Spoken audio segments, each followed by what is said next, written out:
Lalu Pak Ustadz, kalau yang nggak bersedekah gimana Pak Ustadz? Allah tuh adil. Yang nggak bersedekah dikirim Allah malaikat satu lagi. Berdoa juga, didoakan juga. Bunyi doanya, Allahumma ati mumsikan talafa. Yang tak bersedekah binasakanlah dia.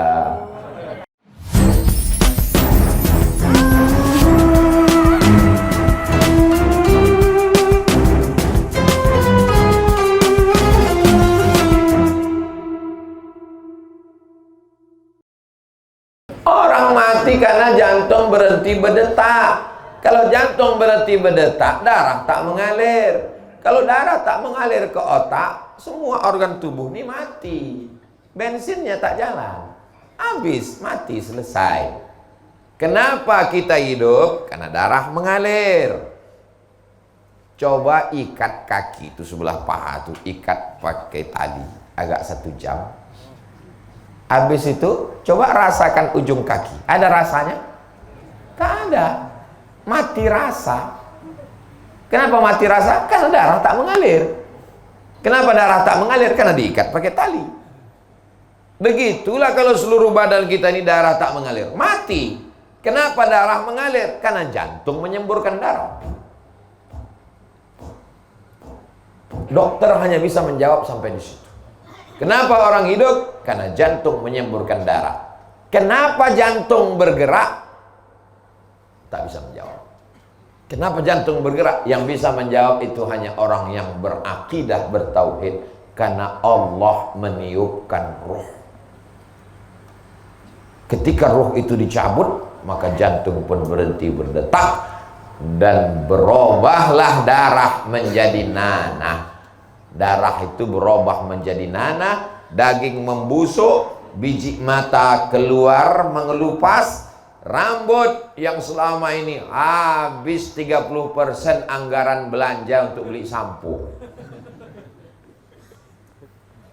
Habis, rambut mengelupas dari kepala, usus membusuk, pecah. Dan cacing datang menyerang. Apa kata cacing? Brownies sudah siap.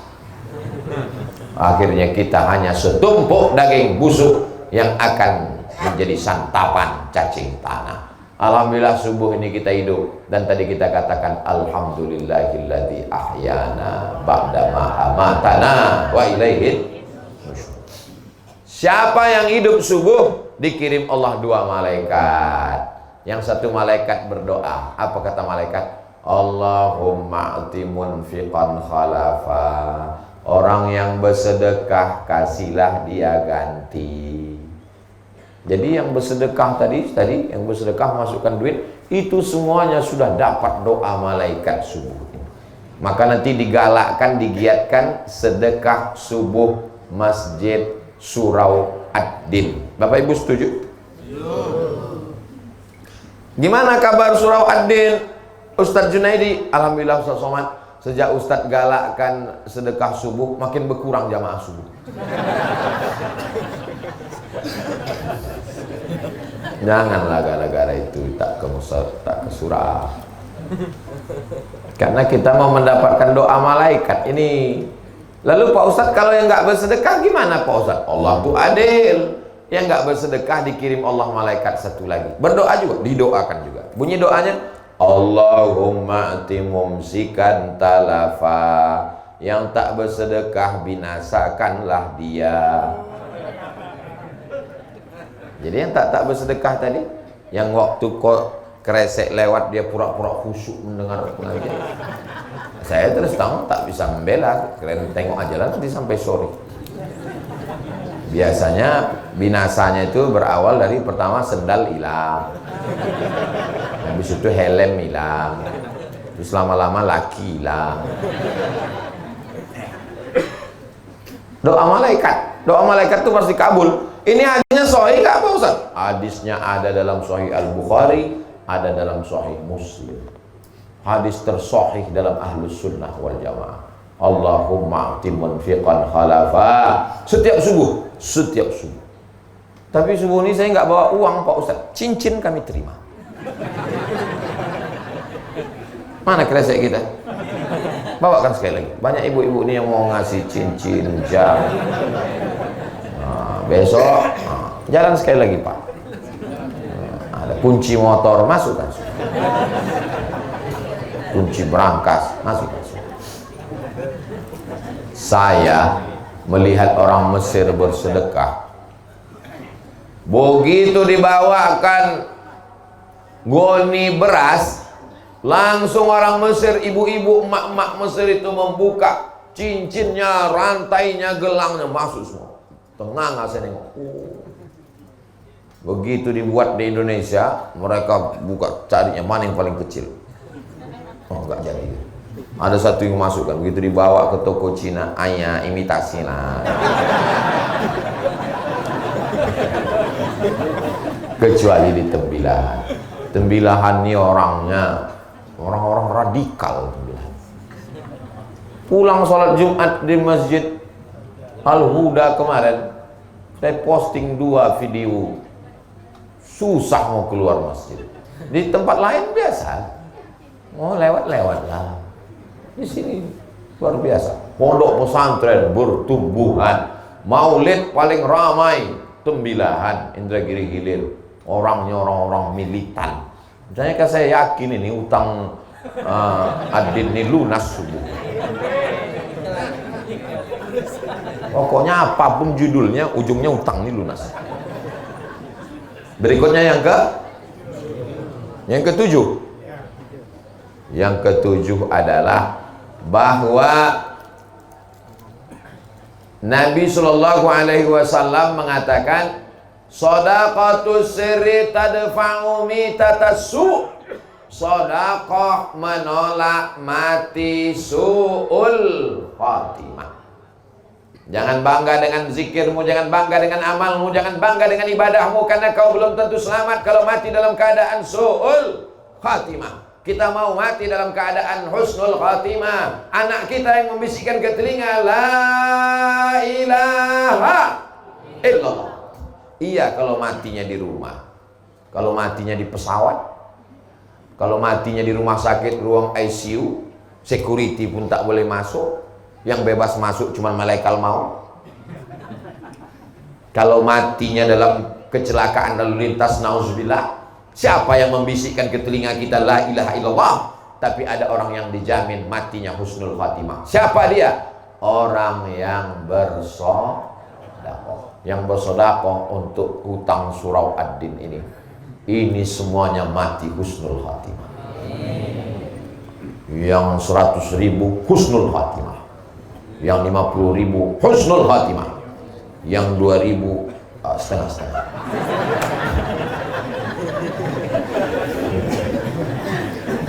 Husnul khatimah insyaallah. Kok kenapa tak bersedekah menyelesaikan hutang surau ad-din? Aku niat aja dulu. Innamal a'malu binniyat. Bagus, tidak salah. Niatul mu'min khairum min amalihi. Niat orang beriman lebih baik daripada amal. Berapa banyak orang beramal riya, tapi niat tidak bisa dimasuki riya. Pas dia mau masuk surga, tanya sama malaikat, aku masuk? Kata malaikat, kami berniat aja dulu mau masuk engkau. Untuk sementara kau di neraka jahanam aja dulu. Ada pintu surga itu namanya babus sholat, untuk orang yang banyak tahajud. Ada pintu surga itu namanya babul jihad, untuk yang mati melawan Belanda, jihad fisabilillah. Ada pintu surga itu namanya babul kauziminal ghaiz, karena mampu menahan amarah. Ada pintu surga itu namanya babus shadaqah. Itu yang ke-8. Yang ke-8, keutamaan adalah masuk surga dari pintu babus shadaqah. Dan yang akan masuk ke pintu surga dari babus shadaqah itu adalah jamaah dari surau ad-din. Masuklah Abu Bakar Siddiq dari babus shadaqah. Ditanya sama malaikat, Abu Bakar Siddiq masuk dari babus shadaqah, siap. Berapa sedekahnya? Abu Bakar Siddiq waktu hijrah, ayahnya namanya Abu Quhafah. Siapa nama ayahnya? Abu Quhafah. Abu Quhafah tak Islam. Marah dia. Asma itu nama anak Abu Bakar. Asma, yaitu mana emas Abu Bakar? Emas Abu Bakar ada tuh. Mana emasnya? Aku curiga emasnya sudah dibawa pergi sama Muhammad. Ada tuh, mana emasnya? Datang Asma, dimasukkannya batu ke dalam kain. Ini dia tuh, dipegang. Abu Quhafa ini buta. Pegang. Oh, masih ada. Padahal emas itu sudah habis untuk hijrah bersama Rasulullah SAW. Abu Bakar masuk surga dari babul, walaupun dari pintu mana dia masuk terserah, tapi dari babus sodakoh dia masuk. Berapa sedekah dia? Sebesar batu. Kira-kira kalau emas sebesar batu itu berapa gram itu? 1 kilo lah paling tidak. Lalu bagaimana dengan Utsman bin Affan? Utsman bin Affan mewakafkan hartanya fisabilillah bermiliar-miliar kalau dihitung sekarang. Tiba-tiba ada satu orang dari Tembilahan mau masuk surga dari babus sholaqah. Ditanya malaikat, apa yang kau berikan? Aku ikut melunasi hutang surau Ad-Din. Kata malaikat, masuklah. Cuman nomor antriannya agak panjang sih. Tak apa-apa, yang penting masuk surga.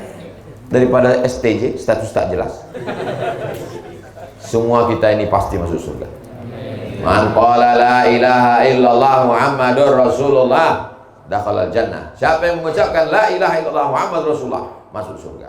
Berikutnya yang ke 9, terakhir. Jadi nanti judulnya 9 keutamaan infak dan sedekah. Mantap. Yang ke-9 adalah kata Nabi SAW, as-sadaqatu tudfi'u ghadabar rabbi kama tudfi'ul ma'an nar. Sedekah memadamkan murka marah Allah seperti air memadamkan api. Api yang bergelora dipadamkan oleh air. Begitulah Allah tak jadi marah sama orang yang pelaku dosa gara-gara sedekah. Kau sudah bertobat, aku sudah sholat sunat taubat. Kau sudah bertobat, aku sudah beristighfar. Kau sudah bertobat, aku sudah berbuat baik. Ada satu yang belum kau lakukan. Apa dia? Bersedekah. Inilah Pak Ustaz, saya bingung ini. Kemana lah duitnya saya campakkan? Lunasi hutang-hutang surau Ad-Din. Karena saya udah tak sampai hati menengok Pak Ketua, itu yang lah wajahnya. Beda. Saya kan senyum tuh. Saya pun senyum tuh karena belum dikasih tahu judul ceramah. Seandainya waktu dipoto tuh dikasih tahu utang surau Ad-Din 130, mungkin saya tak sanggup juga senyum. Tapi insya Allah sekali lagi nanti saya datang ke surau Ad-Din ini akan ada secercah senyuman dari Pak Ketua. Menjadi ketua surau ini tidak ada untungnya, menanggung beban di hadapan Allah Subhanahu wa taala, beban pikiran. Jadi mudah-mudahan kita subuh ini mengurangi beban Pak Ketua. Dan tidak ada untungnya bagi Pak Ketua, dan tidak ada untungnya bagi Ustaz Abdul Somad. Ini semuanya adalah untuk bekal kita nanti menghadap Allah Subhanahu wa taala. Itulah yang dapat saya sampaikan pada subuh ini. Jangan kemana-mana, kita lanjutkan setelah yang satu ini.